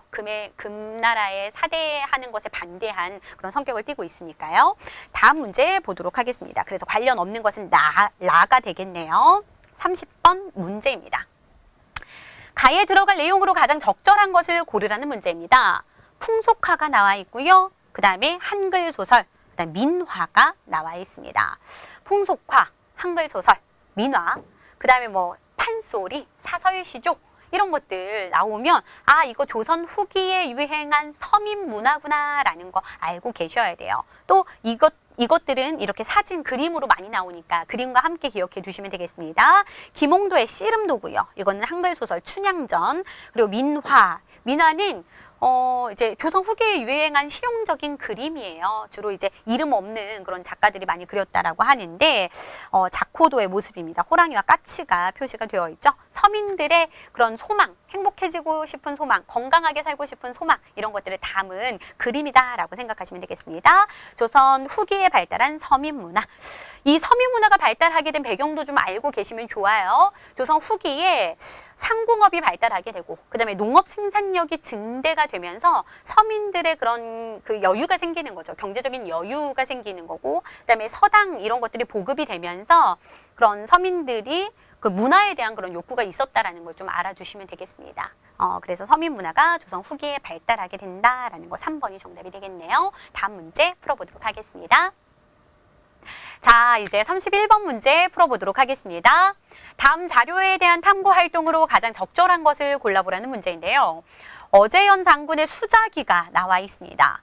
어제연 장군은 신미양요 때 광성보 전투에서 활약했던 장군이다라는 거 알고 계셔야 되는데요. 이때 수자기를 빼앗기게 되죠. 이 숫자는 장수 숫자입니다. 그래서 총지휘관, 총대장이 있는 곳에, 있는 진영에 꽂혀 있는 그런 깃발이에요. 근데 이 전투에서, 광성보 전투에서 우리 군이 많이 피해를 입게 됩니다. 그때 어제연 장군도 결국에 여기에서 이제 돌아가시게 되죠.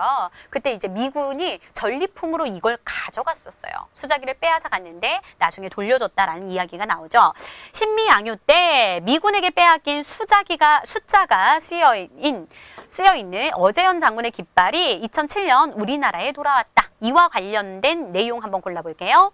집강소가 설치된 배경을 파악한다. 집강소는 이 신미양요하고는 관련이 없죠. 이것은 동학농민운동과 관련이 있습니다. 동학농민운동 때 이것이 무슨 기구예요? 그때 설치된 농민자치기구죠. 전라도 53개구에 설치된 농민자치기구가 집강소이다라는 거 알아두시고요. 아관파천이 일어난 원인을 조사한다라고 했는데요. 아관파천은 1896년에 고종이 러시아 공사관으로 피신한 사건입니다. 왜 피신하게 되었을까요? 그 원인 한번 생각해 볼까요? 1895년에 어떤 사건이 있었습니까? 일본이 명성황후를 시해하는 을미사변이 있었죠. 그래서 일본의 위협을 피해서 러시아 공사관으로 피신을 했다라는 걸 좀 알아두시면 되겠습니다. 그 원인은 을미사변이 되겠네요. 이제 러시아를 이용해서 일본을 좀 견제하려고 했다라는 걸 기억해 두시면 되겠고요.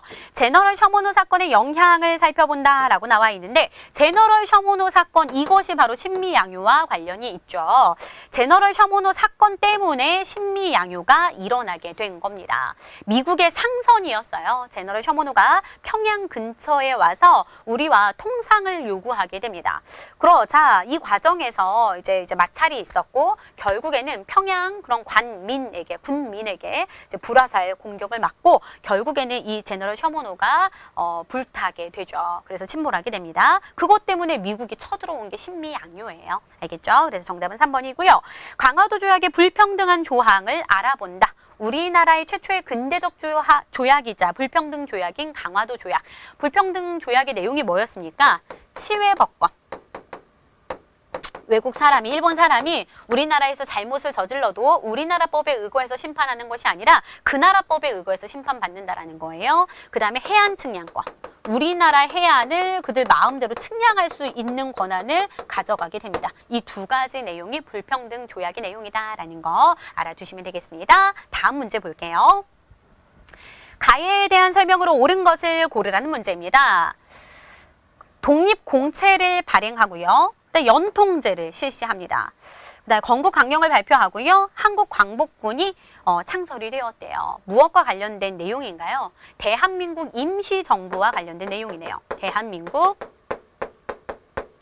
임시정부의 활동 내용들이 쭉 나와 있는데요.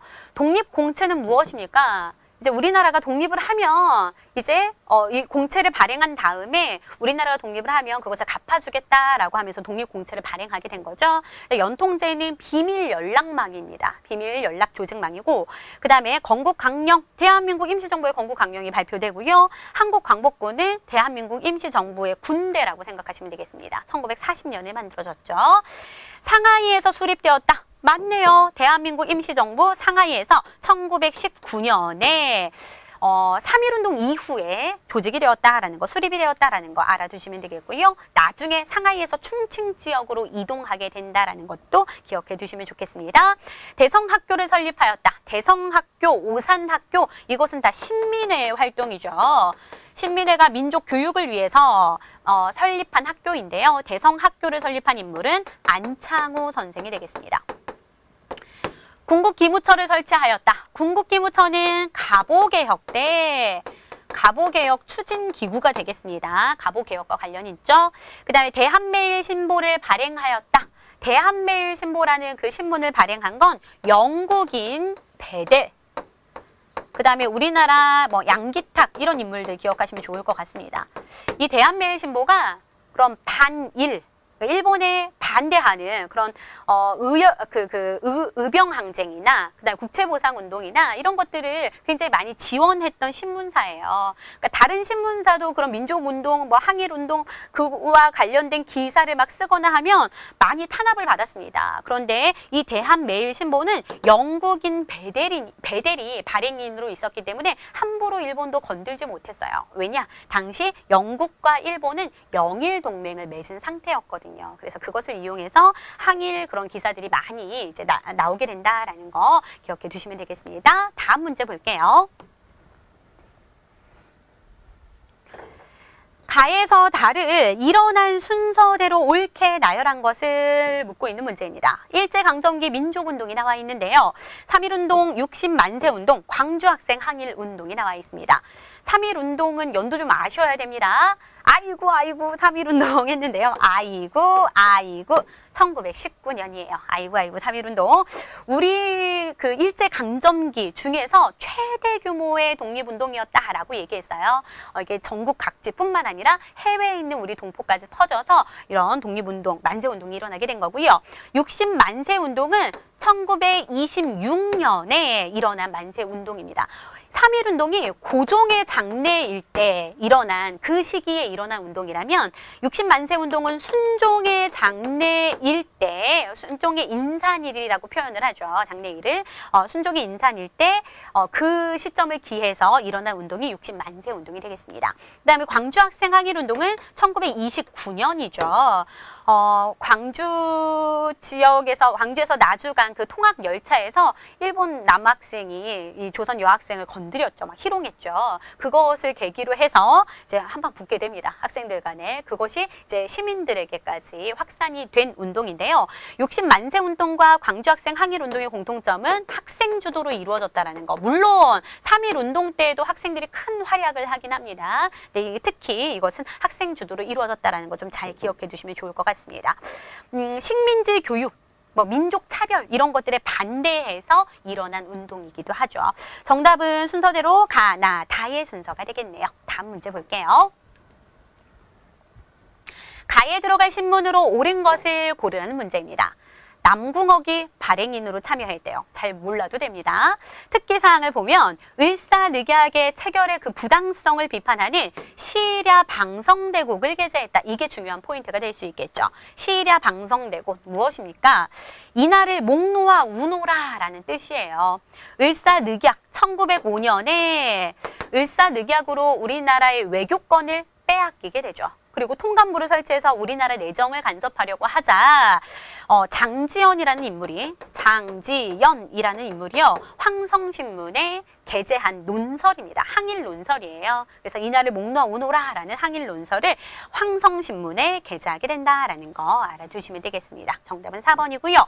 나머지 신문 정리하면 만세보는요. 천도교에서 발행한 신문이에요. 천도교는 동학이 천도교로 이제 바뀌게 되거든요. 손병희의 그 3대 교주가 손병희인데요. 손병희의 제안으로 만든 신문이 만세보가 되겠고요. 제국신문은 부녀자나 서민들을 대상으로 하고 있어요. 부녀자나 서민. 그래서 부녀자나 서민 이런 민중들이 좀 쉽게 알 수 있게끔 한글로 신문을 발행했다라는 거 알아두시면 되겠습니다. 한글로 써있죠. 한성순보는 우리나라 최초의 근대적인 신문입니다. 최초의 근대적인 신문이에요. 순보라는 건 이 순이 열흘 순이에요. 그래서 열흘마다 간행이 되고요. 방문국에서 출판이 되었습니다. 출간이 되었습니다. 인쇄 출판을 맡았던 기구죠. 그 다음 황성신문 아까 설명했으니까 넘어가도록 할게요. 35번 문제입니다. 가에 들어갈 내용으로 옳은 것을 고르라는 문제인데요. 홍범도라는 인물이 나왔습니다. 홍범도 장군. 이달의 독립운동가 해서 이를 표현할 수 있는 문구를 한번 골라보라는 문제예요. 봉오동 전투에서 일본군을 무찌르다. 1번 정답이네요. 봉오동 전투에서 크게 활약을 하셨죠. 이 독립군 부대 이름이 뭐였습니까? 대한 독립군이었죠. 물론 대한 독립군 그 부대만 싸운 것은 아니고 여러 이제 부대가 연합해서 싸웠지만 그래도 그것을 크게 승리로 이끌었던 장군은 홍범도 장군이었다라는 걸 알아두시고요. 그 다음에 봉오동 전투 이어서 청산리 대첩도 있었죠. 청산리 대첩에서는 김좌진 장군의 북로군정서가 크게 활약을 했다라는 거 또 알아두시면 되겠습니다. 그때에도 이제 크게 이제 이 대한 독립군이 활동하게 되죠. 하얼빈에서 이토 히로부미를 처단한 인물은 누구입니까? 바로 안중근 의사가 되겠고요. 그 다음에 영화 아리랑으로 민족의식을 높였던 영화 감독이 있었죠. 바로 나운규라는 인물입니다. 그 다음에 헤이그에서 일제 침략의 부당성을 밝힌다. 헤이그 특사 물어보고 있는 거죠. 이준, 이상설, 그 다음에 이위종. 이런 인물이 헤이그 특사로 파견된 인물들이죠. 정답은 1번이 되겠습니다. 다음 문제 볼게요. 다음 자료에 해당하는 인물로 옳은 것을 묻고 있는 문제입니다. 인물과 관련된 문제 꽤 많이 등장하고 있죠. 그죠? 그래서 인물과 관련해서 어떤 특징들, 어떤 활동들이 있는지를 공부하실 때 좀 유념해 두시면 좋을 것 같아요. 다음 자료에 해당하는 인물. 나라를 빼앗기자 전 재산을 팔아서 독립운동 자금을 마련한 인물이래요. 대단하죠. 그죠? 만주 삼원보에 신흥강습소를 세워서 독립군을 길러냈습니다. 만주 삼원보 지역에 신흥강습소라는 것은 신흥무관학교의 모체가 되는 거예요. 이것을 만들어서 독립군을 길러내는 것에 치중을 했고요. 광복을 보지 못하고 중국 땅에서 일제의 모진 고문 끝에 순국하게 됩니다. 누굴까요? 전 재산을 팔아서 독립운동 자금을 만들었던 인물 우당 이회영 선생 얘기하고 있는 거죠. 이회영 선생뿐만 아니라 그 집안 형제들이 전체 6형제거든요. 이 6형제가 모두 정말 이 나라에서 조선 땅에서 굉장히 떵떵거리면서 살 수 있었는데도 불구하고 전 재산을 팔아가지고 만주 지역으로 가서 독립운동에 이제 헌신했던 가문이다라는 걸 좀 알아두시면 좋을 것 같아요. 정답은 4번이고요. 김구 선생님. 대한민국 임시정부의 주석이었고요. 그리고 한인 애국단을 만들기도 했고요. 여러 독립운동 활동했다라는 것도 알아주시면 되겠습니다. 안창호 선생 신민회를 만들었습니다. 그리고 아까 대성학교 만들어서 민족 교육에 힘썼다라는 거 기억하시고요.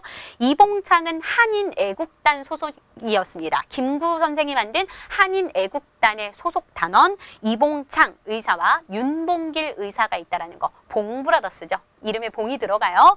활동 내용들도 알아두셔야 돼요. 이봉창 의사님 어디에서? 일본 도쿄에서 일본 국왕이 탄 마차에 폭탄을 투척했지만 이게 명중시키지 못합니다. 그래서 결국에는 이제 체포되어서 이제 순국하시게 되고요. 윤봉길 의사는 어디에 던졌습니까?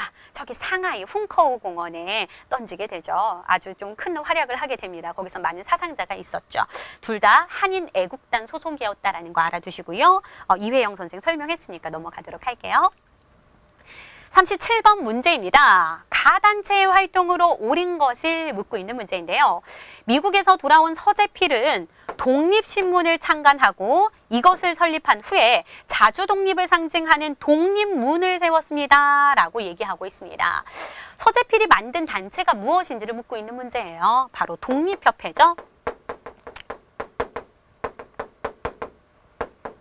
독립협회를 물어보고 있는 건데요. 독립신문을 창간하고 그 다음에 독립협회를 만들고 독립문, 영은문을 헐고 독립문을 세웠습니다. 영은문은 청나라 사신을 맞이하는 문이었어요. 접대할 때 이제 오실 때 이렇게 맞이하는 문이었는데 우리나라가 자주 독립을 표방하면서 그 청의 그런 사대 이거에서 벗어나겠다라고 하면서 그 자리에 독립문을 세우게 되는 거죠. 그거 말고도 독립협회에 어떤 활동들이 있었는지를 물어보고 있는 문제예요. 항일 의병을 일으켰다. 독립협회에서 항일 의병 활동은 하지 않습니다.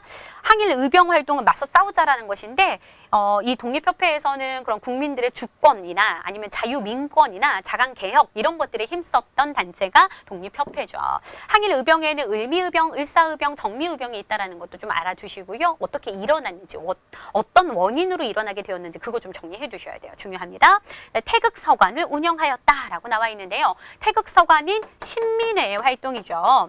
신민회에서 이런 회사나 아니면 학교나 공장 이런 것들을 세워가지고 우리 민족 산업을 육성시키고 우리 민족 교육을 육성시키려고 했었어요. 태극서관의 인쇄, 출판을 담당하는 그런 그런 회사라고 생각하시면 될 것 같습니다. 태극서관이나 자기회사, 도자기회사 이런 것들을 운영했다라는 거 알아두시고요. 그다음 만민공동회를 개최하였다. 이것이 정답이 될 수 있겠네요. 독립협회에서 주최했던 만민공동회는 민중집회예요. 민중들을 이제 모아놓고 이제 열렸던 집회가 만민공동회가 되겠습니다.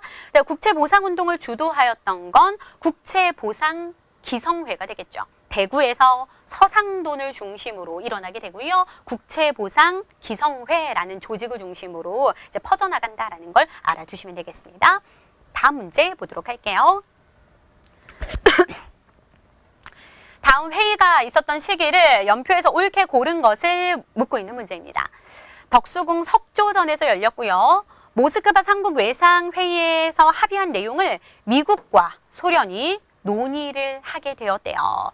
그 내용의 사진이 나와 있는데요. 1차, 2차 두 번 모인 것 같습니다. 모스크바 삼국 외상회의 언제 열렸습니까? 우리가 광복을 맞이한 후에 48년 8월 15일에 광복을 맞이했죠. 그리고 나서 우리나라에 이제 정부를 수립해야 될 거 아니에요. 그 문제를 놓고 이제 모스크바 삼국 외상회의가 열리게 됩니다. 그해 12월이에요. 45년이죠. 제가 잘못 얘기했죠. 45년 12월에 모스크바에서 삼국 외상들이 모여서 세 가지 내용을 이제 합의하게 됩니다. 첫 번째는 한국의 민주적인 임시정부를 세우자라는 거. 민주적인 임시정부 세우자. 두 번째, 그것을 위해서 미소 공동위원회를 개최한다라는 거. 미소 공동위원회를 개최한다라는 거. 그 다음에 세 번째가 신탁통치 내용이 결정이 돼요. 이 세 가지의 내용. 그럼 미소공동위원회와 관련된 문제를 묻고 있는 겁니다. 이게 1차, 2차 두 번 열리게 되죠. 1946년에, 이건 1947년에 열리게 되지만 미국과 소련의 의견 대립으로 이것이 1차도 결렬이 되고 2차도 결렬이 됩니다. 그러면서 이 한국의 정부를 수립하는 문제가 어디로 넘겨지게 돼요? 유엔에 이제 넘겨지게 되는 거죠. 그래서 순서 들어갈 시기를 한번 찾아본다면 8.15 광복 이후 이 시기가 되겠네요. 46년, 7년이니까요. 다음 문제 보도록 하겠습니다.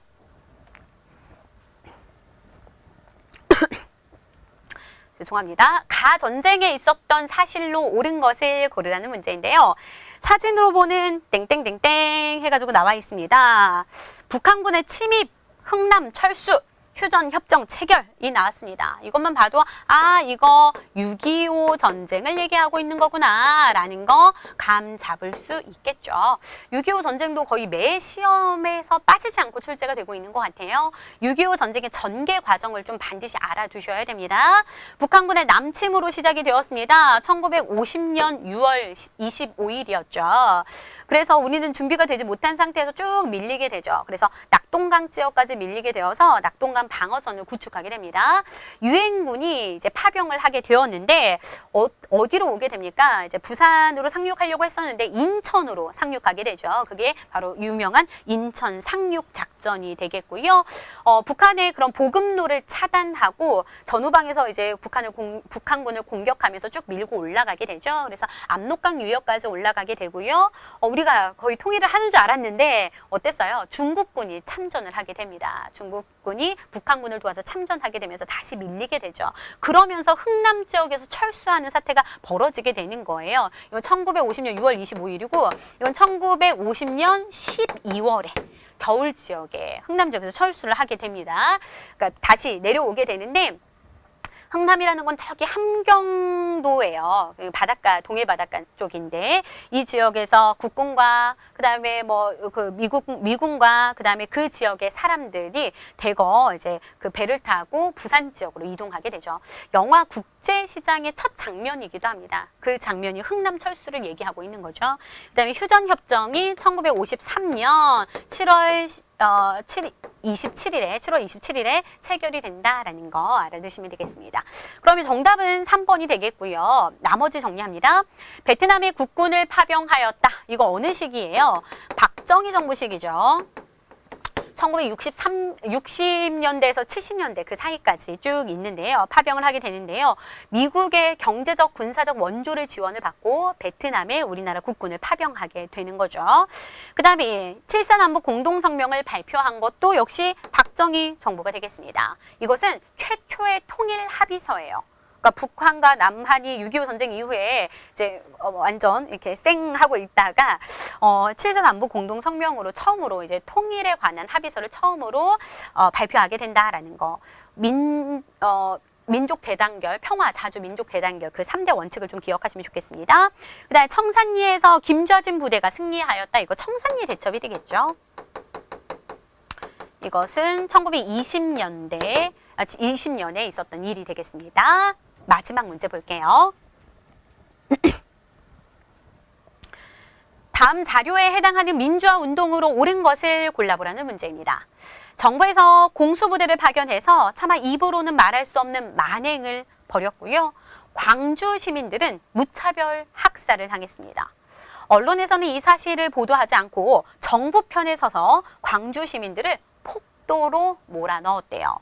당시 여고생이 쓴 일기 중에서 이제 발췌한 건데요. 뭘 얘기하고 있습니까? 바로 5.18 민주화운동을 얘기하고 있는 거죠.